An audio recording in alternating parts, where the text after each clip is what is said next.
RTGA, mieux qu'une chaîne, un monde. RTGA, mieux qu'une chaîne, un monde. RTGA, mieux qu'une chaîne, un monde. Le journal.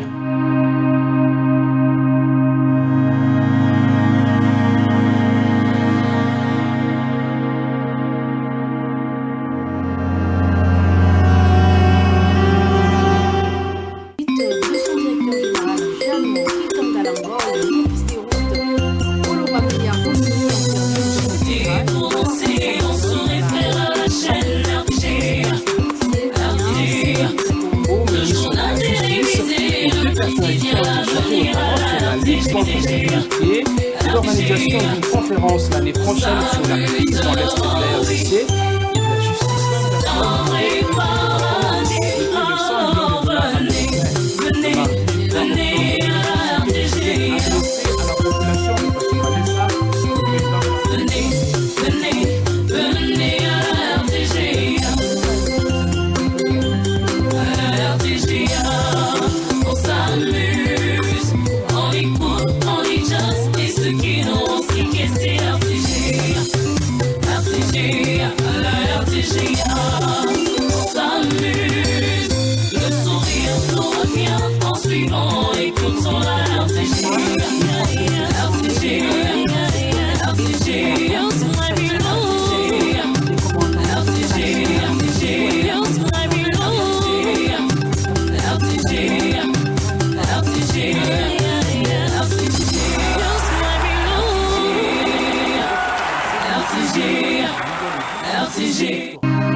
RTGA, mieux qu'une chaîne, un monde.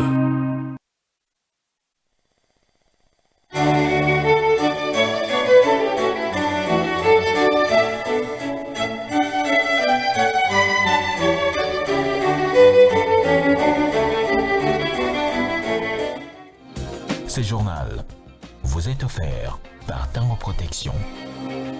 Illico Cash, ma banque mobile.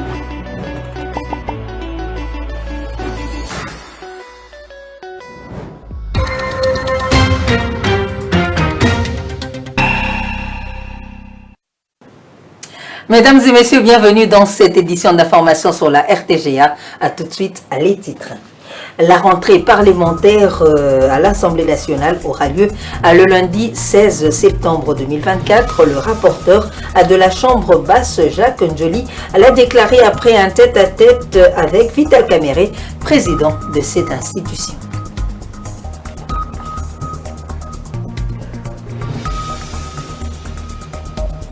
À la saison des pluies prévue au 22 septembre prochain, à part le service météorologique de Kinshasa, l'ingénieur Augustin Tagisabo, chef de service météo de la RDC, a confirmé cette saison pluvieuse dans la capitale congolaise. L'entraîneur de Vita Club a démissionné de ses fonctions, évoquant au passage les conditions de travail difficiles auxquelles il a fait face. C'était tout juste après la défaite des Moscovites face aux Sud-Africains.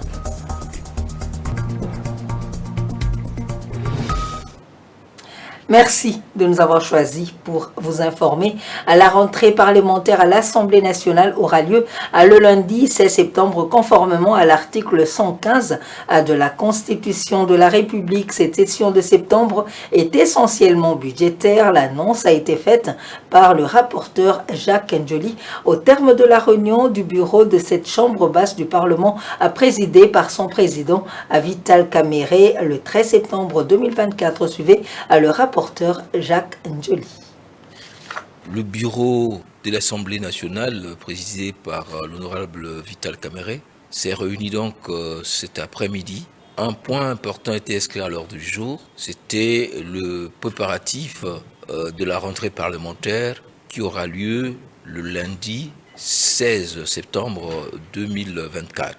Vous savez que la Constitution prévoit une session ordinaire qui s'ouvre en principe le 15 septembre de chaque année, c'est la session budgétaire. Il est dit dans le texte de la Constitution que si la journée du 15 tombe un jour férié ou un dimanche, c'est les jours ouvrables suivants qui servira de jour et de date d'ouverture de la session parlementaire. Donc nous sommes donc dans la mise en œuvre de cette disposition de l'article 115. Alors, cette session sera essentiellement budgétaire. Au niveau du gouvernement, je crois qu'ils sont pratiquement fin prêts parce que l'avant-projet budget a déjà été adopté en Conseil des ministres. Cet avant-projet sera incessamment déposé à l'Assemblée nationale pour faire l'objet, n'est-ce pas, d'examen au sein de l'Assemblée, de l'organe législatif. Mais pour que cette session budgétaire puisse se tenir, il fallait passer en revue toutes les questions liées aux préparatifs d'abord techniques, à savoir l'état de la salle et l'état des autres aspects organisationnels de l'ouverture de la session et surtout de sa continuité pendant 3 mois. Il a été aussi abordé ce qu'on peut appeler le préparatif purement parlementaire, le projet de l'ordre du jour qui sera soumis aux parlementaires, mais il fallait aussi examiner les questions liées à la finalisation et à la maturation des organes de pilotage de l'Assemblée. Comment lutter contre les cas de criminalité en RDC qui visent à déstabiliser les institutions de la République? Le chef de l'État, Félix Tshisekedi, a instruit les animateurs des entités territoriales décentralisées et ceux des entités territoriales déconcentrées à jouer pleinement leur rôle dans la gestion des mouvements migration de la population et des résidents. Décision prise au cours de la 13e réunion du Conseil des ministres tenue le vendredi 13 septembre 2024. Suivez un extrait du compte-rendu de cette réunion avec le porte-parole du gouvernement, Patrick Muyaya. Le président de la République a commencé par rappeler l'un des rôles majeurs que sont appelés à jouer les animateurs des entités territoriales décentralisées et ceux des entités territoriales déconcentrées en ce qui concerne les recensements des logements ainsi que l'identification et ou la gestion des mouvements migratoires de la population et des résidents dans leur milieu de vie respectif. Eu égard au prescrit de la loi numéro 08/012 du 31 août 2008 portant principes fondamentaux relatifs à la libre administration de province, le président de la République a de manière spécifique parlé du rôle des bourgmestres, des administrateurs de territoire, des chefs des secteurs et chefferies, des chefs des quartiers, des chefs des groupements et des chefs des villages. Cette tâche s'étend même aux chefs de rue pour mieux situer les résidents.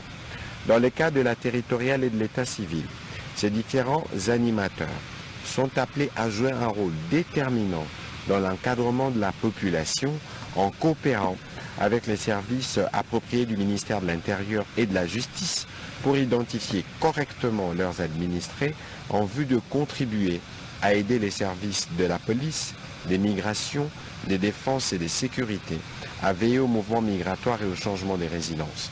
C'est là pour contribuer notamment à la prévention contre la criminalité ou toute autre forme de fléau qui s'installe illégalement sur notre territoire pour des activités de déstabilisation de l'ordre établi. Ainsi que cela se passe dans tout État moderne. Tout changement des résidences ou acte lié à l'état civil doit être signalé et enregistré auprès des autorités locales compétentes. Ces mesures ont un impact certain sur la tranquillité sociale et même sur la santé publique.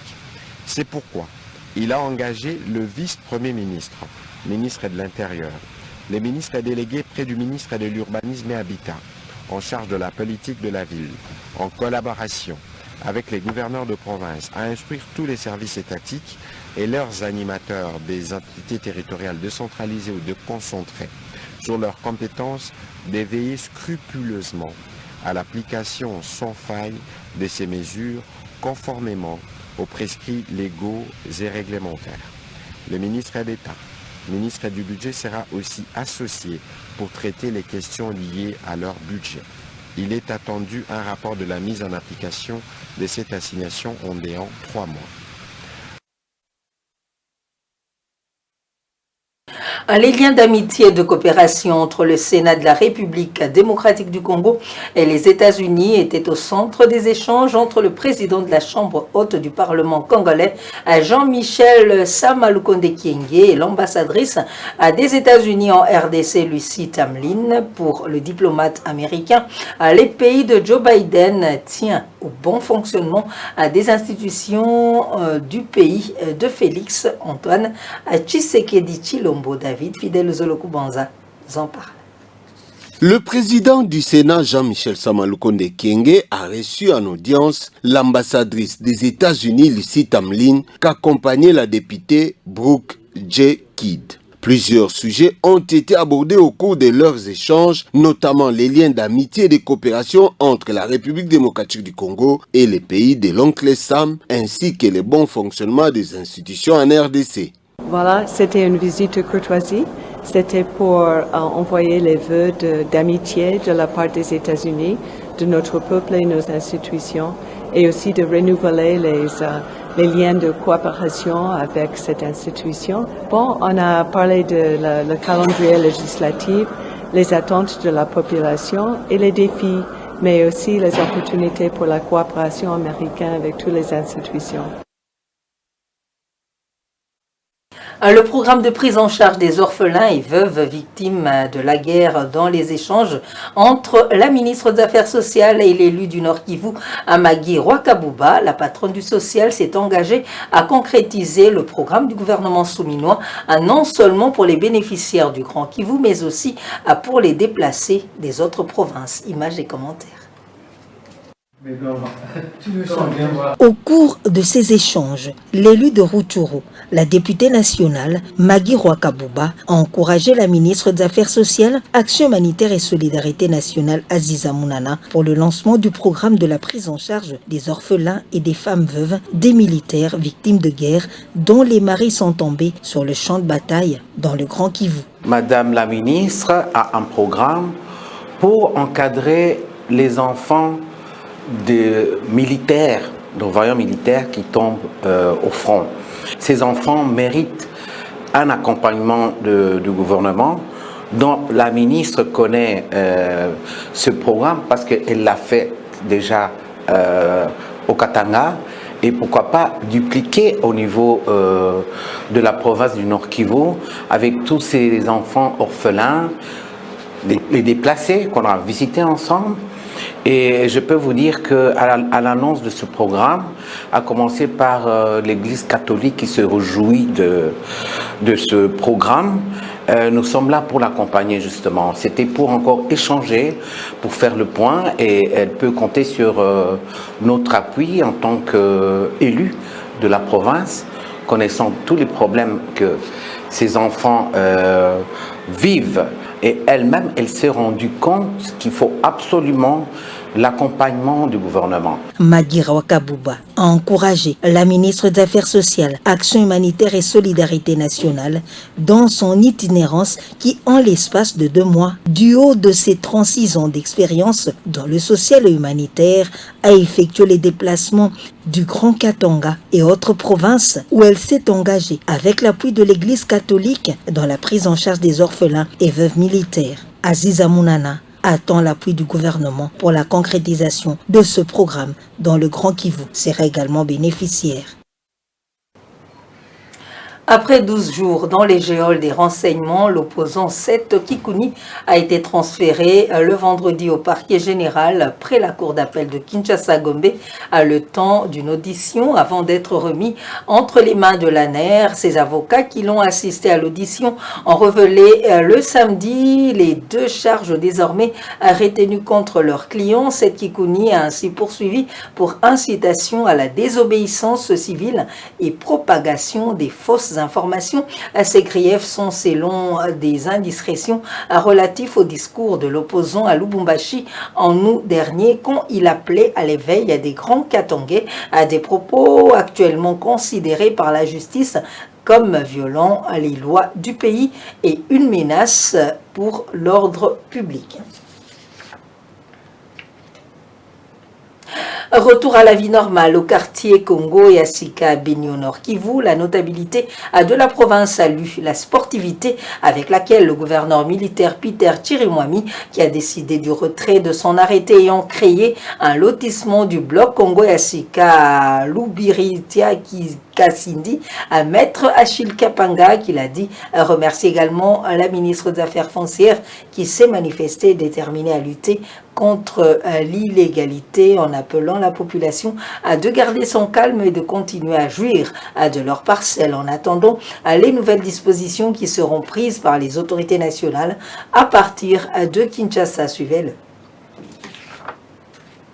Nous avons intérêt tous à respecter les textes légaux qui régissent notre pays.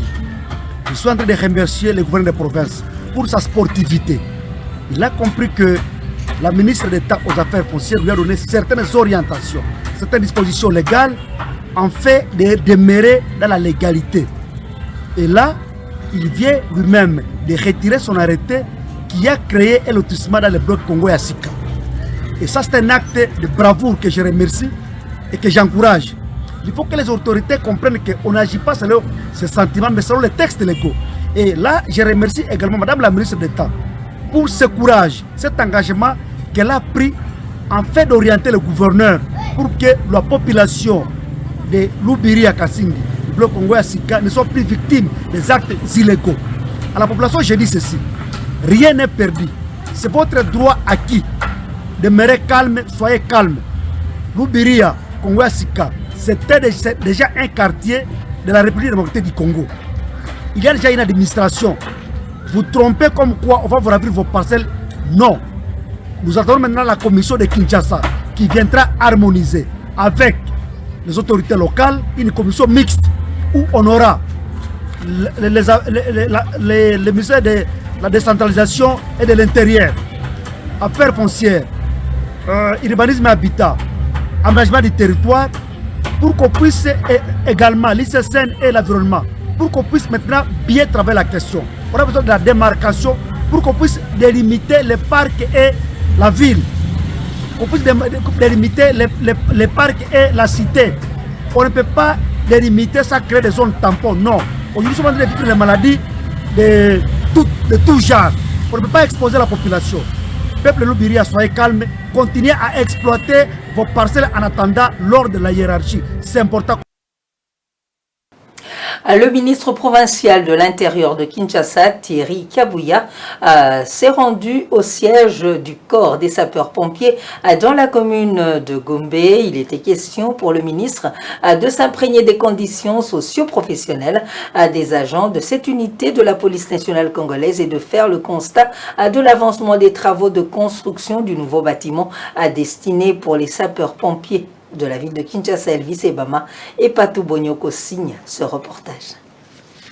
Accompagné du commandant adjoint intérimaire des sapeurs-pompiers Edi Kibungu, le ministre provincial de l'Intérieur Thierry Kabuya a eu un entretien avec les agents du corps des sapeurs-pompiers sur plusieurs sujets, notamment leur rémunération ainsi que la nécessité de l'amélioration de l'accès aux soins de santé de ces agents. Cette unité de la police nationale congolaise a fait part au ministre des difficultés liées à l'approvisionnement en carburant pour bien mener leurs interventions, mais aussi le manque d'équipement adéquat. Après cet échange, le ministre a visité les engins et les nouveaux bâtiments en construction destinés au corps des sapeurs-pompiers financés par le gouvernement central. Construit selon les normes internationales, ces bâtiments comprennent plusieurs bureaux, un dispensaire, un espace pour les parades et un parking pour les engins anti-incendie. Satisfait de l'état d'avancement des travaux, ces membres du gouvernement Bumba promettent de s'engager à fond pour des solutions aux préoccupations soulevées par ces corps des sapeurs-pompiers. Donc il fallait que je puisse venir pour réarmer leur morale,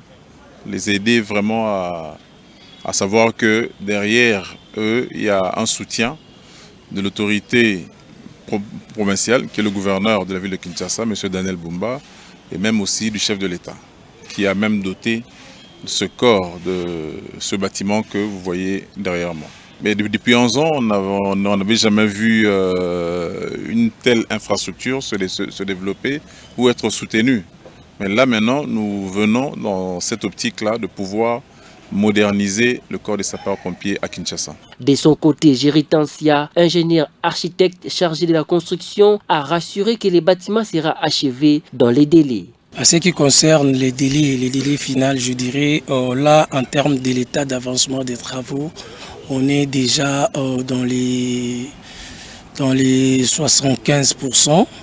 Pour les bâtiments, je dirais, dans 30 jours ou 40 jours, on aura déjà terminé. La visite du ministre Thierry Kabouya met en lumière la volonté du gouvernement provincial, chapeauté par Daniel Bumba, de soutenir les sapeurs-pompiers pour garantir la sécurité et le bien-être des Kinois. À clôture de la formation des femmes des médias et des entreprises et membres de la société civile sur la sécurité incendie pour tous, dans le cadre de la promotion de la femme Christelle Mpongo, journaliste, auditrice et éditrice de Femmes d'Afrique Magazine, a voulu outiller les journalistes pour trouver des solutions à cette question, une activité soutenue par le ministère de l'Intérieur. Images et commentaires. C'est pour trouver des solutions aux incendies à répétition, non seulement dans la capitale congolaise, mais aussi à travers la République, que Christelle Mpongo, éditrice de Femmes d'Afrique Magazine, a initié le renforcement des capacités sur la sécurité incendie pour tous. Une trentaine de participants outillés par SFPI, partenaire de Femmes d'Afrique Magazine, en technique de lutte contre le feu en utilisant des instincteurs. Une formation avec l'appui du ministère de l'Intérieur. C'est ici pour nous l'occasion de saluer à sa juste valeur la lucidité et la clairvoyance de l'éditrice générale du magazine Femmes d'Afrique pour avoir à point nommé organisé cette formation des acteurs professionnels et des particuliers sur les points ci-après. Les causes et les risques associés à l'incendie. Christelle Mpongo a indiqué que les formés sont désormais des ambassadeurs qui doivent relayer les connaissances acquises. Je crois que nos lauréates qui sont présentes ici sont devenus des ambassadeurs. Parce qu'au travers de vous, vous pouvez sauver non pas premièrement vos propres vies et les vies de plusieurs autres personnes. Et au-delà, pour parler, Femmes d'Afrique Magazine, pour ceux qui ne les connaissent pas, c'est un média. Aujourd'hui, ce n'est plus un média congolais, mais c'est un média international. Que d'éloges pour cette initiative, surtout de la femme des médias déterminée à contribuer au développement du pays. Une rencontre marquée également par la présentation du nouveau numéro de Femmes d'Afrique Magazine et de la remise des brevets aux bénéficiaires de la formation dont les femmes des médias et celles évoluant dans d'autres secteurs.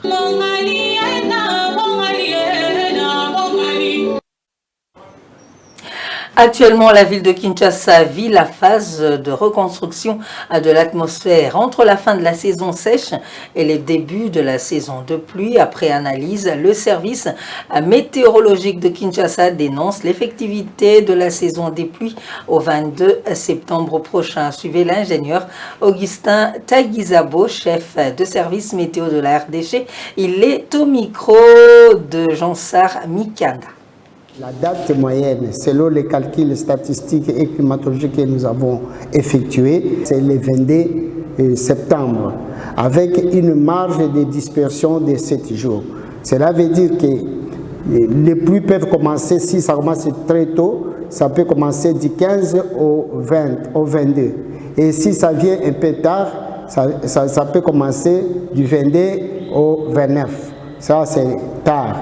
Mais cela n'empêche qu'il y ait des pluies avant ces dates-là, parce que l'atmosphère est dynamique, l'atmosphère est en train de varier à tout moment.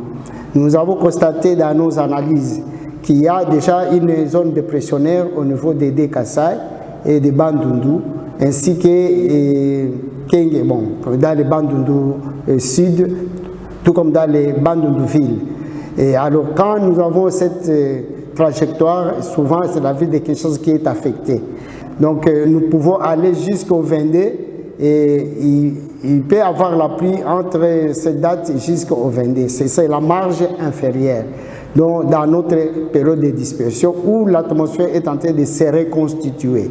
Parce qu'on a quitté la phase de la saison sèche, on doit entrer dans la saison de pluie. Alors il y a une phase de reconstitution de l'atmosphère où les paramètres météorologiques doivent être dans les normes de la saison. Chaque service de la voirie, par exemple, le service de l'urbanisme et habitat, le service et l'hôtel de ville, chacun dans son coin doit jouer son rôle pour préparer l'approche de la pluie.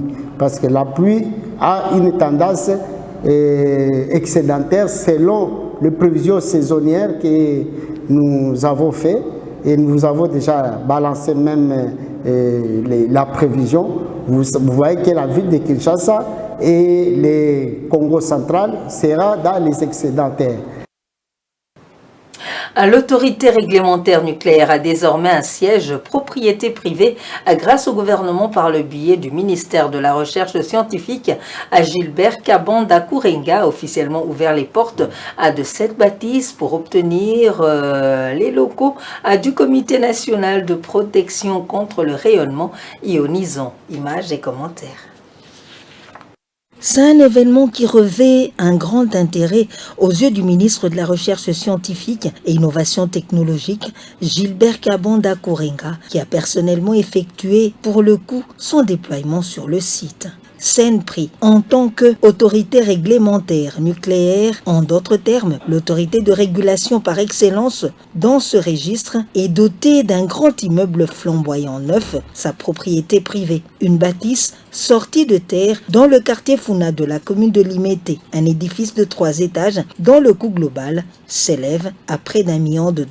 Gilbert Kabanda Kourenga, ministre de la Recherche scientifique, a présidé cette cérémonie et a eu l'insigne honneur de couper le ruban symbolique sous le regard du président du Conseil national scientifique, le professeur Pius Mpiana, ainsi que de très nombreux cadres et agents du CNPRI, visiblement très heureux de disposer désormais d'un tel cadre de travail somptueux.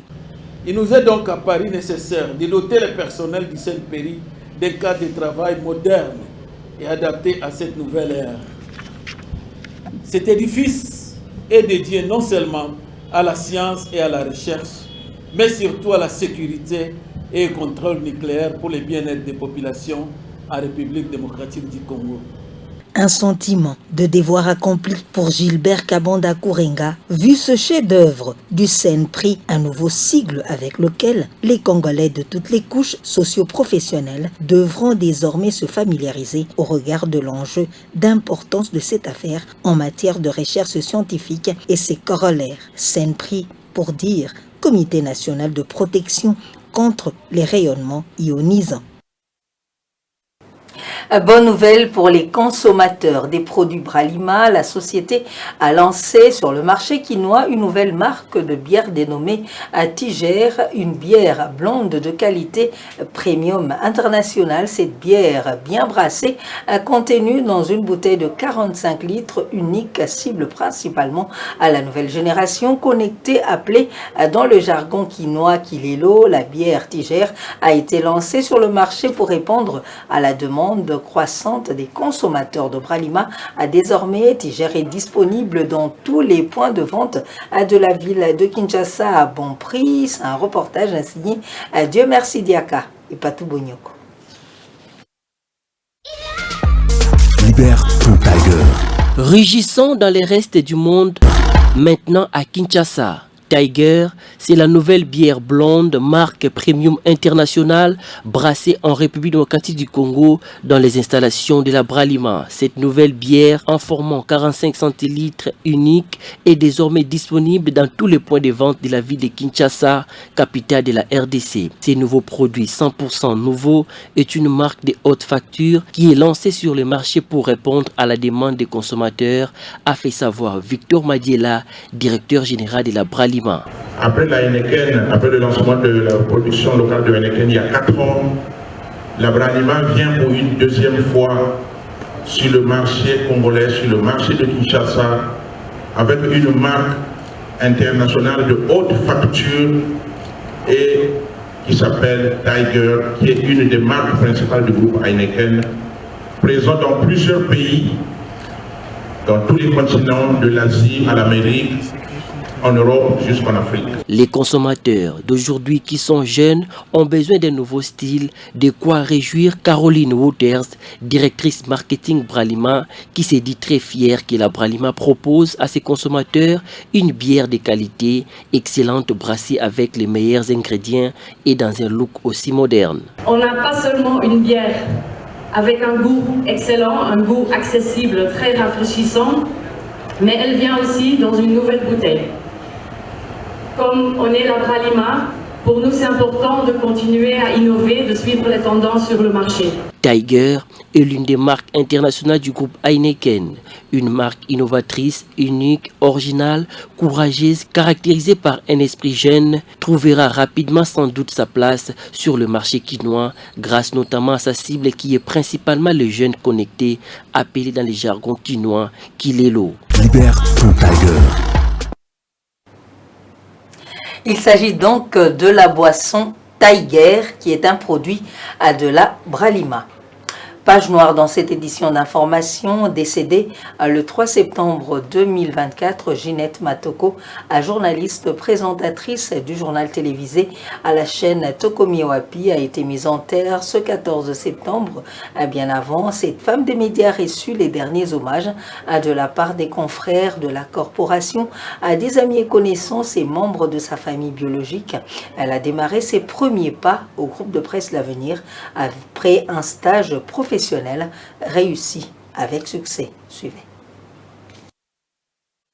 Les membres de famille, amis et connaissances se sont retrouvés à la clinique quinoise pour les derniers hommages rendus à Ginette Matoko-Nzaï, alors journaliste présentatrice du journal télévisé à la chaîne Tokomi Oapi, décédée le 3 septembre 2024. La corporation journalistique pleure cette femme des médias très entreprenante qui a fait ses premiers pas dans la presse après un stage très bien réussi à la radio-télé du groupe L'Avenir où elle fut reporter à la rédaction radio comme télé et présentatrice du journal en lingala dans la tranche LTI. Sous le regard impuissant de l'assistance, le cortège funèbre a pris la destination du cimetière Kimberley Memories où reposera à jamais Ginette Matoko-Nzaï. Dieu a donné, il a repris, que son âme repose en paix.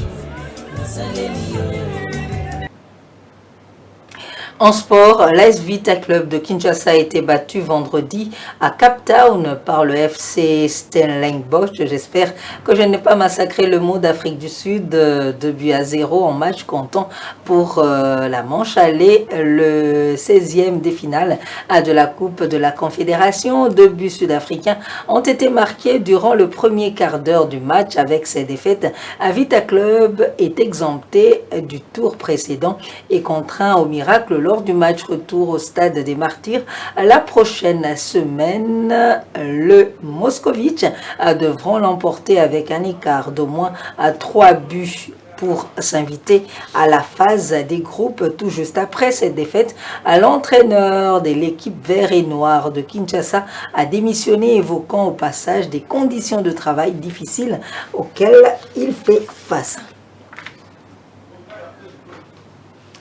Et voici les grands titres qui ont marqué cette édition d'information.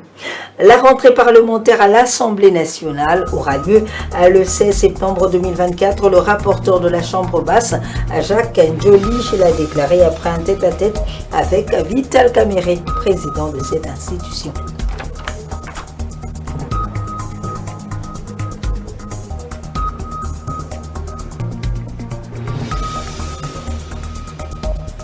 La saison des pluies annoncée au 22 septembre prochain par le service météorologique de Kinshasa, l'ingénieur Augustin Tagizabo, chef du service météo de la République démocratique du Congo, a confirmé la saison pluvieuse dans la capitale congolaise.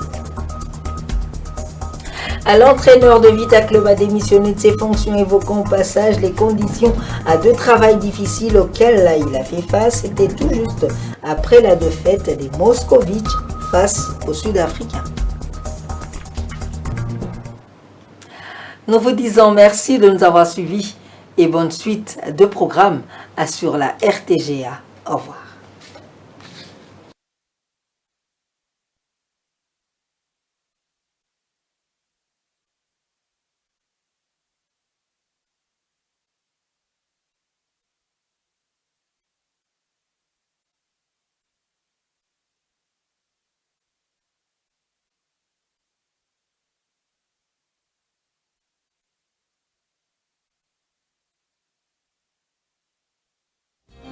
Ce journal vous a été offert par Tango Protection.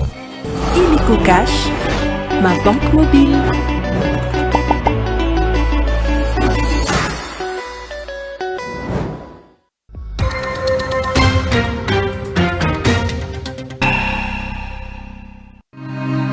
RTGA, mieux qu'une chaîne, un monde.